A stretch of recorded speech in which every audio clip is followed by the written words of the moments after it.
Welcome to Unboxable. I'm Alena Turley and I'm a somatic practitioner, educator, black belt, and forever student of the human experience.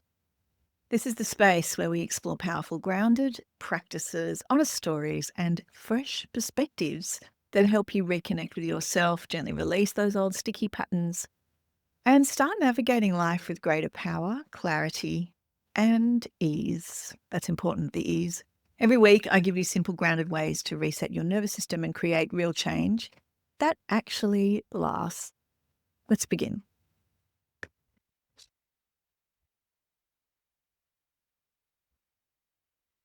Well,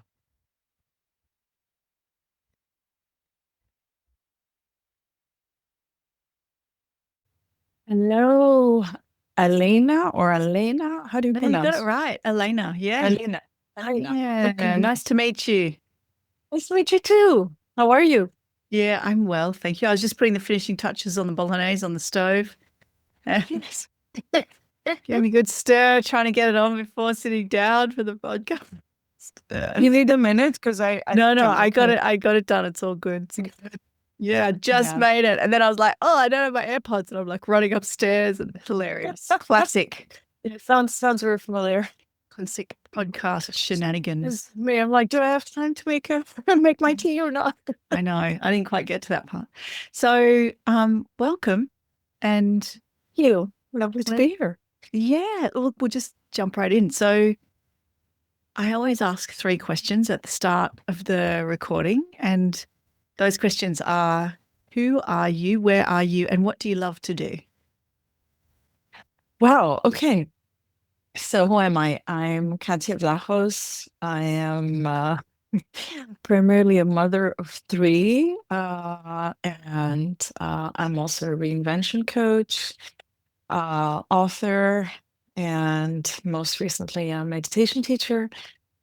I work with women who have been through similar journeys to mine, who are very capable, ambitious, high achieving, have spent a lot of time checking all the boxes and doing a lot of amazing things, and then at some point realize that either that they're trapped or that they don't feel fulfilled anymore, and they're ready to write a next chapter, a very different chapter. So I guide and support them through that process as a coach.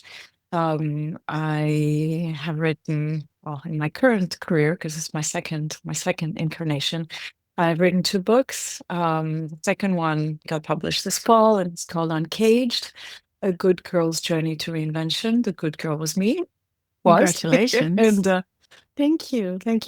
And it's basically the story of how I found myself in the cage, and I explain what the cage is, and maybe we'll talk about it.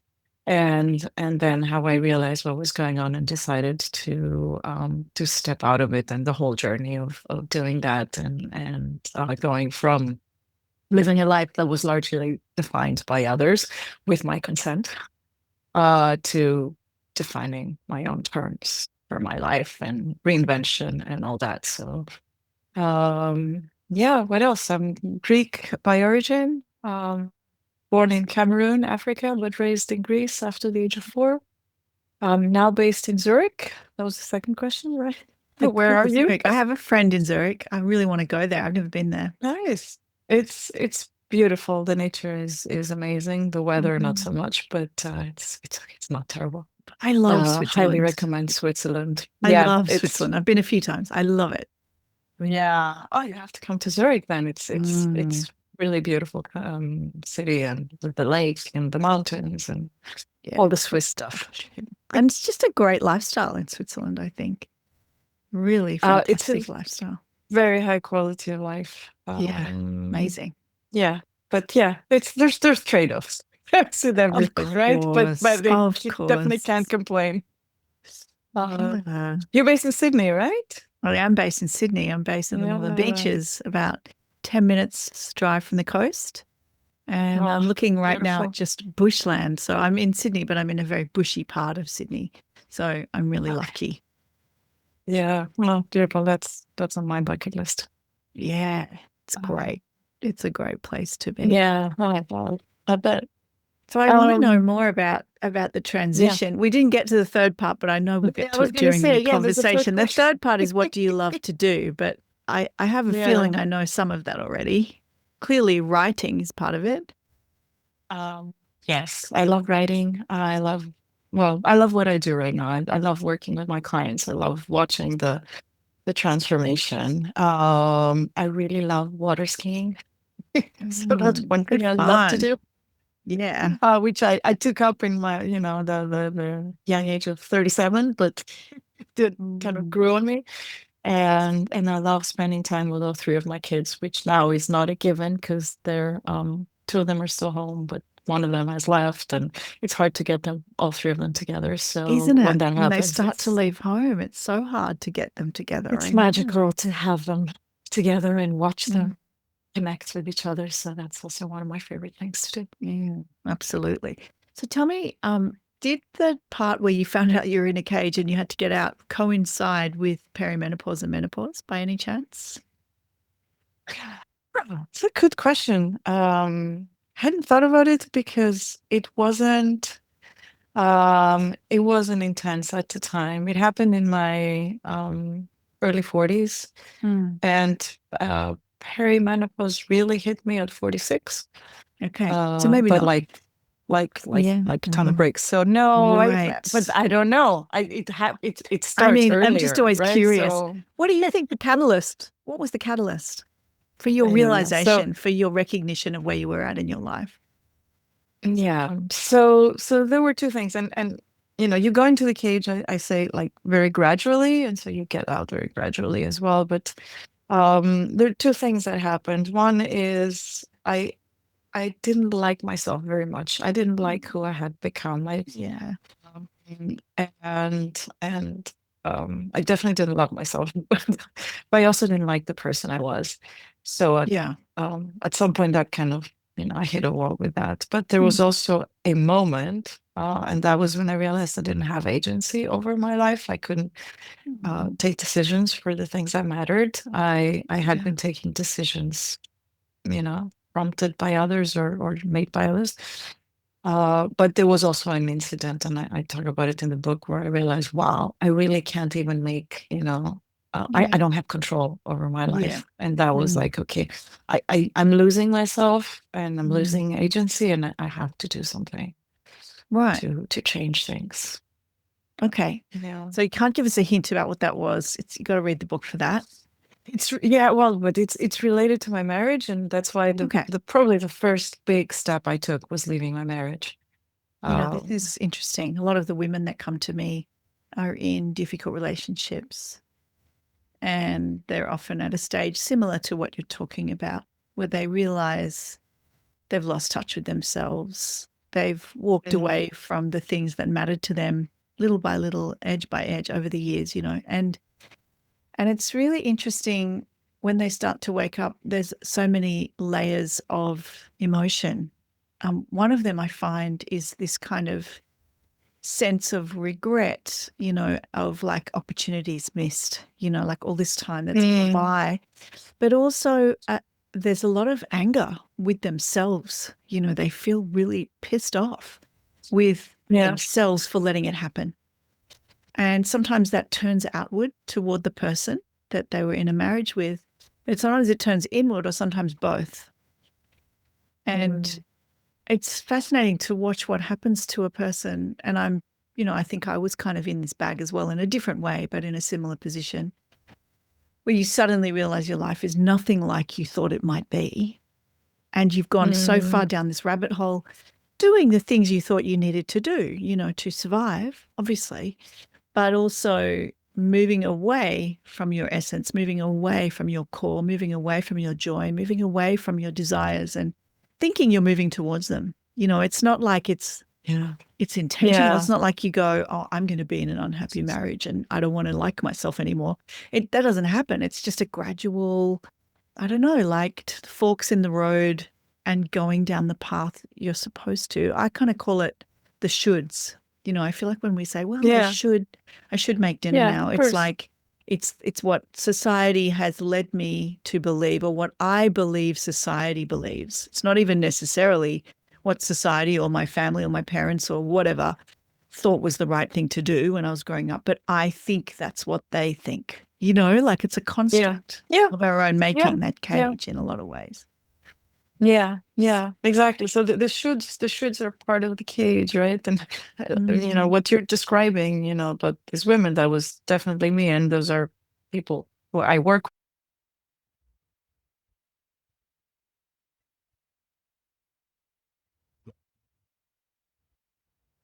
Just a quick pause here. If what we're talking about on Unboxable feels like it's speaking directly to you, especially if you're ready to move beyond the daily hustle toward a deeper alignment, I'd love to invite you into the Lion Life Method. It's my ongoing support system for women who want real life somatic tools to stay resource centered and deeply connected. It's based on years and years of personal experience and training, and also brings in the help of other experts in all kinds of amazing fields. Inside it, you'll find live monthly resets and a beautiful, intimate community, and all the support you need to walk your path with confidence. To learn more and to join us, just head over to alenaturley.com or find the link in the show notes. Now let's get back into it.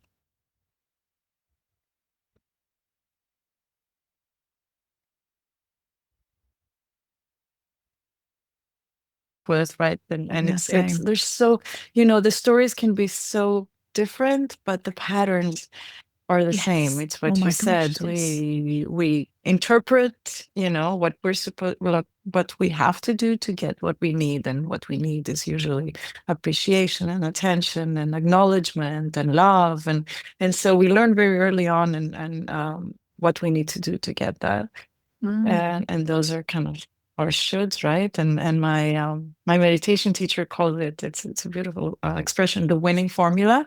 So we learn what we need to do to win all these wonderful things, and what we need to do is usually our cages, to be perfect at everything, to be the good mother, to find the good husband, or to get the great job or the great degree, or all the boxes we check are the way we win all these other things, and somewhere in midlife usually is when we hit the wall and realize our winning formula is not serving us anymore, or is making us feel unhappy or trapped, or Well, like unfulfilled. the promise wasn't fulfilled. The promise that Yeah. we were promised if we did all these things, the invisible, unwritten, unspoken promise Yeah. that if you do all the Yeah. right things, you will get the right life.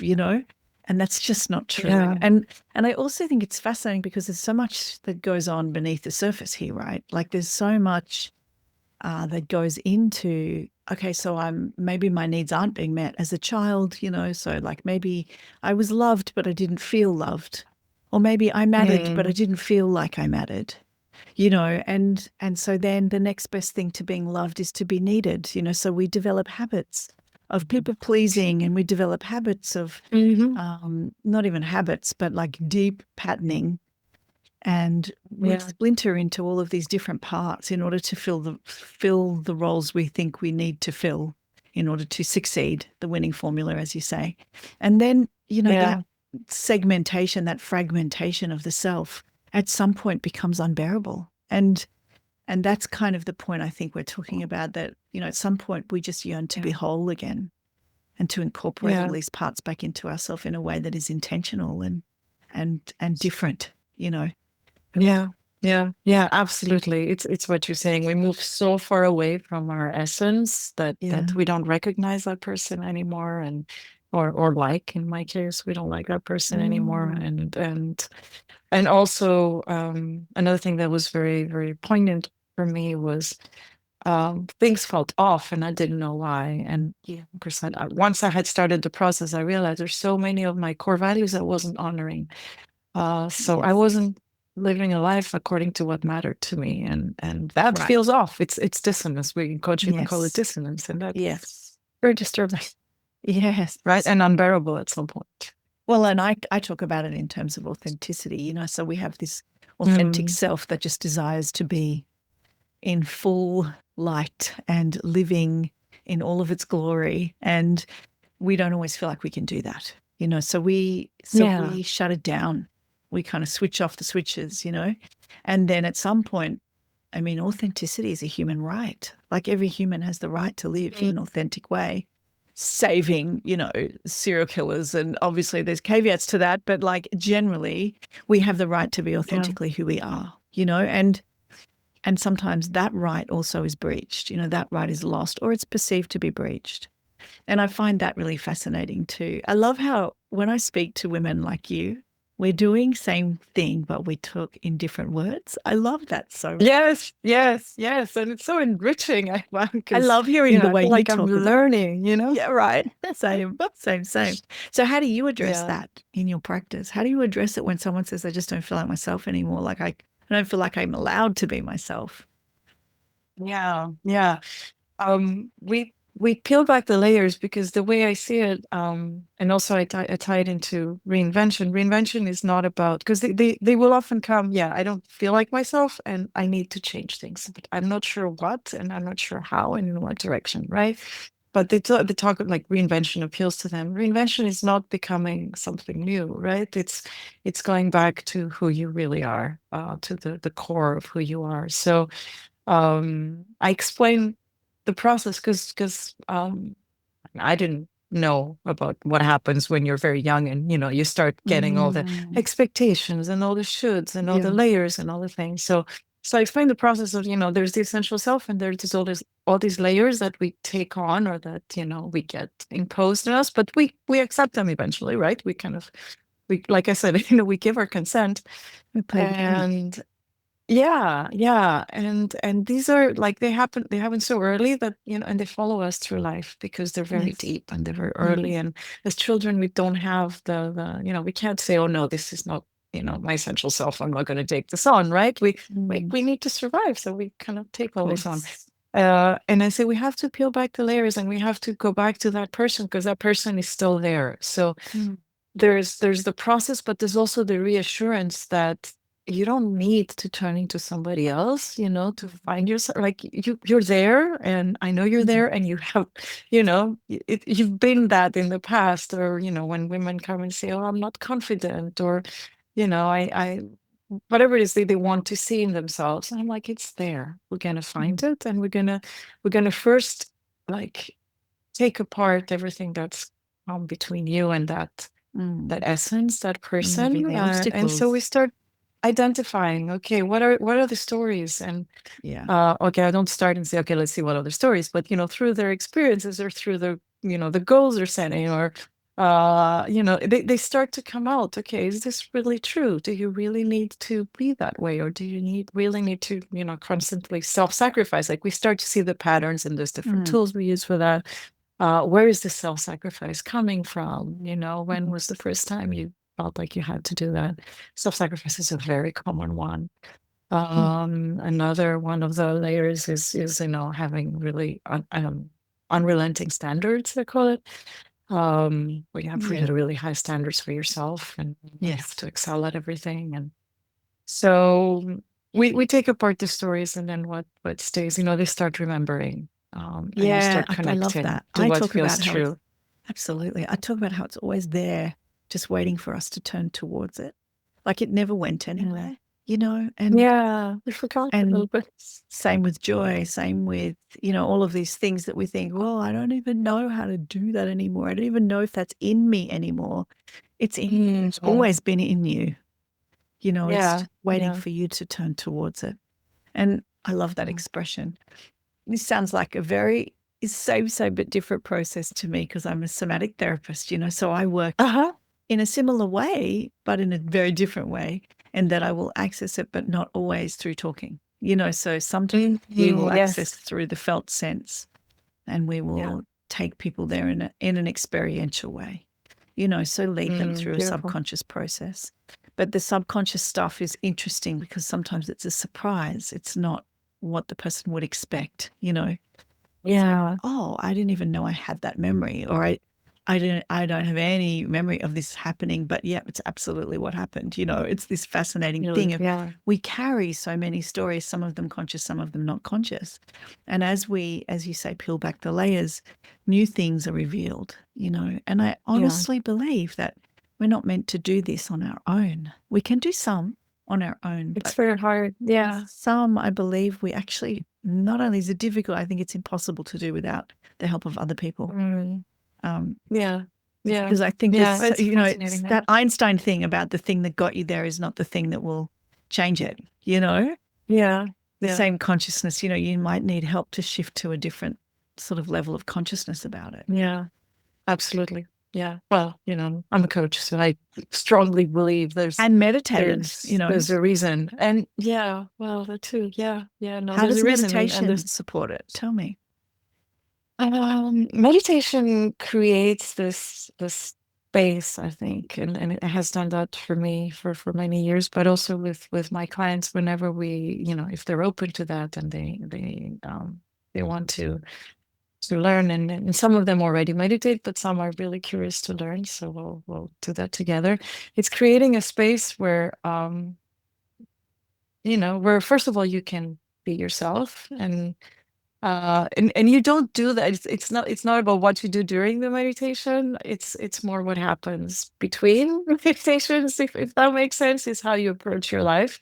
And essentially, by slowing things down, by learning to just be and not having to do anything, you create the space to be yourself, and also to reflect on all these things that we're talking about, all these things that may be holding you back or that may be feeling dissonant. And it's really about creating space, but through the practice Mm. of slowing down and watching, you know, what the effect is, what the impact is on your life of that. If that makes Mm. sense. It does. It's I it's want a to know what beautiful you, compliment. oh, it is. What do you say to someone who says, I can't meditate, I've tried it before? Do you Yeah, get that that's one? that's I a get that very one. common one. Yeah. Yes, of course. Yeah, right. So I'm curious what you say. But what I say is like, you I'll don't tell have to you if you stop your tell them. brain. You Yeah, don't that's have to right. stop your brain. We're human. If your brain doesn't Yeah. think, then you're dead. So Yeah. the idea, and then I explained that meditation is not about but blanking out, not having any thoughts. It's more No. about noticing, bringing back, noticing, bringing back. So it's this back and Yes. forth Yeah. And creating that between observational thoughts and space, the part of you that is not your thinking, right? yeah, yeah. And So that's yeah, my same. version. Same. But Yeah, also, because so many people will say that. yeah, you get that a lot.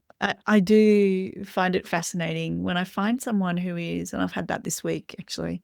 Uh, a client came in who's extremely stuck in the logical, rational side of Mm, things. And, perfect client for you. yes. And a lot of the time I would speak, I mean, yes and no, because it's fascinating. There's so much resistance. It's like, Yeah, so every time we sort of talk around something, the question is always, well, what's the point of that? Like, what would be the result of that? Which is fascinating because yeah. that's a very, very like logic based question, a very rational Hmm. kind of question. And I'm like, well, I don't know. Like, let's see, I can't tell you. Yeah, It's kind of up to you. But also, who cares? Like, can you just do yeah. it to see, like just to see what it feels like and just without an eye to the result? No, the answer is no. And it And so was, they're not trying. Yeah, yeah. yeah, but then they're there with me, an alternative therapist. So like they're not choosing, a psychiatrist in this moment. They're Yeah, choosing a somatic therapist who is someone that challenges that in a lot of ways. So it's really fascinating. I'm like, well, look, I know that a part of you wants to do this in a way that is not driven by results and not driven by logic, or you would not be here. yeah, It's plain and simple. exactly. Yeah. So you're here.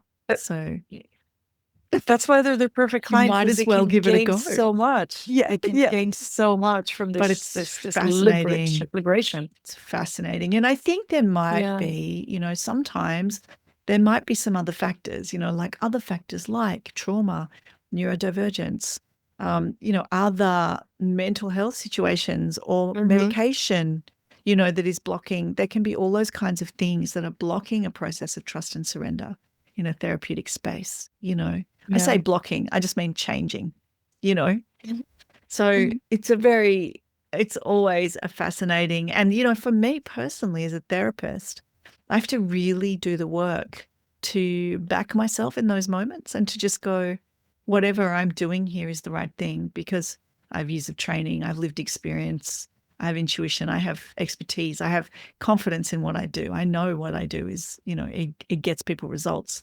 very effectively. So it's like I have to really back myself in that moment, not to second guess it and go, maybe this isn't going to work with this person, because it's never going to work or not going to work depending on me. It's always depending on them. I'm just offering a space and an opportunity to them. It's them that are doing the transforming or the healing or the whatever you want to call it. It's not me. Like, I see myself as a facilitator. I'm not doing the thing. I'm giving them the opportunity to do the thing, Yeah, 100%. Yeah. No, I like to Have say you had we're those working with the moments? instrument. Yes. Yeah. I mean, we're the instrument, and it's them. And I explained, well, in the first session I explained that, because you get out what you put in, right? And if you don't Yep. engage, then you don't see results, and that's okay. But it's in your power. Yes. Absolutely. We have So to give I responsibility. yeah. So I do explain that. It's also I find in coaching, it's also the relationship Yes. that gives the power and Yes, helps move absolutely. things along. But yeah, I mean, I've had people who came in skeptical about coaching, but they still came in, like you That's said. right. They wouldn't Yeah. be there otherwise if there wasn't part of them that was like Totally. at least curious, Absolutely. to see what happens, or desperate sometimes, Do you ask your but clients to mostly commit curious. to a program, Yeah. or do you go week by week? How do you work? Like, I have two different ways that I work. One is week by week kind of thing, and the other is a program, like a membership, and I have both. Mhm. What do you do? So I don't do like unless it's like I will do a assessment and a debrief. That could be a single session. Yes. But I usually tell people they have to go for at least 5 or 6 sessions, because Yeah. you need to build momentum. You need to have a Of course. foundation. You don't see the real result of coaching until a bit further down the road. And I'm imagining, I imagine it's the same for you, right? You need Yes. to get people in that space, in the mindset, Yes. acquainted with the tools and all that. So Mm. yeah, so I have, most people will go for like the 6 months program with me, but they can Mm. also go for 3 months if they don't want to fully commit. So we'll have Yes. 3 months, and then if they want to continue, they'll That's usually go for good. another 3 months. Yeah. But you need to have space to create something And to and integrate, work with. as things Yeah, change, and to to give it integrate. time to marinate and integrate. And I noticed also that Absolutely. you're a speaker. So you do some speaking. I saw on your Instagram some beautiful pictures of you speaking around the place. Talk to me about that. Oh, thank you. Speaking is a funny story, because I was 12 when I decided I sucked in public speaking and would never speak again, because I had a really bad experience. 12 or 10 maybe, and Yeah. and so that was it for me until my early 40s. When did I publish my first book? I went back into public speaking because I had a message I really wanted to share, and I had a sense of Cool. purpose. And it was tough in the beginning, because like I had convinced myself I was awful at it, but it turns out I'm really Yes. not that awful. And now I love that, because it allows me to connect with people. It allows me to share the message, especially now with Uncaged. So yeah, so I do as much as I can. And it's different to write and connect through my writing. It's wonderful too, but being in person and seeing people's reactions and actually talking to real people and Yeah. exchanging, because my It's talks are amazing. almost always interactive. Same. It's a totally different energy and a different impact, I also think. Yes, I agree. It's more powerful, Totally and agree. now more fun. I know, a lot of fun, isn't it? So much fun. Yeah. I think we're Yeah. very blessed to be able to do what we do, Katya. I think that, finding the things that last week I was in Melbourne at a conference, and it was, really exciting to be there. And it was really like my people, and Yeah. I felt so incredibly honored to be able to just like get on a plane and fly to this thing and meet all these Yeah. wonderful people and give them value, a lot of value, and walk away. It was just so, first of all, it was very easeful. I think that one of the hallmarks of, you're in your element when it's Mhm. easy, when it Yeah. feels natural, when it feels like if someone says, what's the difference between intuition and logical thinking and rational? How do I know if I'm in my head or my heart? And it's like, well, they're qualitatively different. It feels Mhm. different. And That's a discerning great point. those like nuances and those differences are such a great way to kind of find the string lights, like go from one light bulb to the next. Mm. And I think that's a really beautiful aspect of when you do reinvent yourself, when you do find that part of you that you've been missing, or those parts of you that you've been missing. It's such a beautiful feeling. Yeah. Yeah, it feels right. Like Yep. just like before it felt off, then it feels right because everything is falling into Yep. place, everything is aligning. Yes. It Yeah, feels it's what aligned. you're It feels saying. It's a expanded. feeling, yeah. Yep.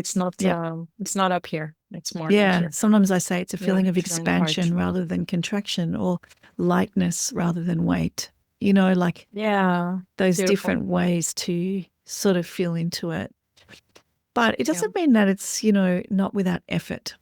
So I will say No, of that course not. No, it easeful doesn't doesn't mean mean without effort. you just Yeah. sit back. It's not that kind of easy. It's not like I'm floating down the river. There's a bit of floating down the river though, isn't there? There's a bit of surrender. Let's face it. But I mean that you Also. still have to take action, right? Oh yeah, for sure. Yeah, it doesn't all the good intentions don't help if you're not willing to do Yeah. something, right, about it. Yeah. Again, something I talk about with my clients because it's wonderful to work on the mindset and the goals and all that. And there's a big part of the program that's okay, let's take one step. Let's see what happens. Mm, Let's build some momentum. Let's tweak, mm, maybe this is, you need to kind of adjust the direction and all that. But unless you take yeah. action, you can't Yeah. do all that. You can't get there. So yes, but even the action when it's aligned, right? It feels um again, I want to say effortless, but you know what I mean, Well, right? yeah, It's it does. No, it does. It you're happy to feels make the effort. just, It's like when you're coaching, or when yes. you're working with your clients, it's not it Yeah. feels flowing Yeah. kind And of. the effort is something you love to do, right? So it's not like it's Yeah. arduous effort. It's effort in something you love, which feels very different. I would want to Yeah. know, my final question to you is, to the woman who feels the call to what we're talking about, who feels the sense that they were made for more. That's the way I put it. What's their first step? And I obviously working with people like us, but what's their first step even before that? What do they do? I would say, well, first of all, I would say absolutely you're meant for more, right? If you feel it, then that's Yeah. that's what it is. And I would say try to maybe, okay, I haven't said this before, but try to connect to something that feels like you, but that you haven't Yeah. connected in a long time. Like something that you remember. What is the truest thing you remember about yourself, but you haven't really Yeah, that's um cool. Like when you you were haven't really 5 years old, if connected. you could do anything you want, what would you have Yeah. done? Like, would you have drawn a I was picture gonna or say sung a because they're song? Or yeah, yeah, because they're yeah, gonna ask, okay, how do I do that? And I'll say, think about you, you know, um, yeah. before you entered the cage, right? For me, that was 4 years old, I remember. And Right, what were you like then? Oh, I right. was very playful. When was the last time you were Yeah. playful? So it's when was the Hmm, last time you felt free? That's the question, isn't yeah, it? free you, yeah, yeah. But again, to help them, I would say, okay, go back to childhood. What did Yeah, you love for to do? sure. What you asked me? It's And tricky yeah. sometimes with people who have a lot of trauma. They don't have many memories.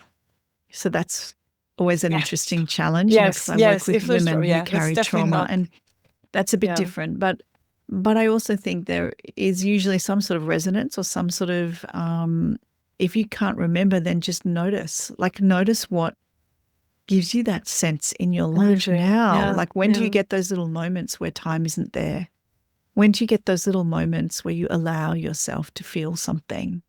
You know, like those, even it's that small. Like, what's the Yeah. thought when you're in the shower where you almost smile? You know, it's like it can be That that is beautiful. I small, love that. right? Yeah. Yeah. And I think those things carry messages or signals or symbols of something for you. And you can even like write it down. I sometimes prescribe, you know, just if you're completely disassociated, not feeling anything, like you're on autopilot, you know, which can happen, just going one thing to the Yeah. next. Notice when you're not, even if it's just 1 second a day, what is going on in that second? You know, like that's a hint. Mm. And Yeah. it's I mean, Starting to that's notice is powerful because we right. don't And do that's that. meditation and Yeah. awareness. And, you know, awareness is a transformative force in itself. Yeah. 100%. Yeah. Well, it's so beautiful to meet with Beautiful. you, Katya. Oh, thank you, Alina. Same thing. And Same yeah, it's thing. great to Very happy. chat. And I love Yeah. what you said about we deal with a lot of similar things, but we speak about them in different ways. And I do. love that. Me Yeah, too. I'm that's always wonderful. open. I'm always open to hearing the way that other people explore meaning, you know, and it's beautiful that we know we're kind of talking about the same thing, but like, well, how's it in different contexts? And it's just lovely. Yeah. So thank you so Yeah. much for taking the time, and Thank you for having me. pleasure. And if people want to find you, where's the best place to find you? So my website, katiavlachos.com. And I'm on LinkedIn a lot, so that's my main platform, but I'm also Cool. on Instagram as you saw. Katia.Vlachos, LinkedIn is Katia Vlachos. Yeah, I think the rest you can find from the website. It's all about what I do. There's information about the book there, so that's the best place Yeah, it sounds to like a find me. great book. Yeah, thank you. And all the best with the book. I'm sure Thank you so it's much. going to go And far. well, thanks so much. Thanks for having me, and let's stay in touch. Thanks, Katya. That would be lovely.